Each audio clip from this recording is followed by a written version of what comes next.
ইতিহাস কখনোই অবজেক্টিভ নয়, এবং একই সাথে ইতিহাস যদিও অতীত চর্চা, কিন্তু আমরা জানি যে অতীতের সাথে বর্তমানের একটা কন্টিনিউয়াস একটা সংলাপ চলমান সংলাপ। কারণ আমরা দাঁড়িয়ে থাকি বর্তমানে এবং আমরা পিছনের দিকে তাকাই। হ্যাঁ, তো তার ফলে দাঁড়িয়ে আমাদের মস্তিষ্ক থেকে শুরু করে, মানে মস্তিষ্কের প্রত্যেকটি কোষ থেকে শুরু করে, সেটা কিন্তু বর্তমান সময়ের দ্বারা কিন্তু প্রভাবিত হয়। আমাদের ভাষার মধ্যে সেটা বেরিয়ে আসে, আমাদের চলন বলন সমস্ত কিছুর মধ্যে দিয়ে বেরিয়ে আসে।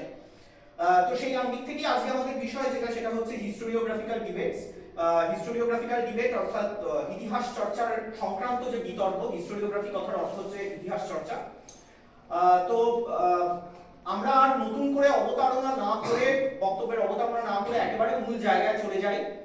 আমরা আমাদের প্রথম যিনি বক্তা আজকে যে পেপার প্রেজেন্ট করবে, সে হচ্ছে রানা ঘোষ, আমাদের পঞ্চম সেমিস্টারের মেজরের ছাত্র।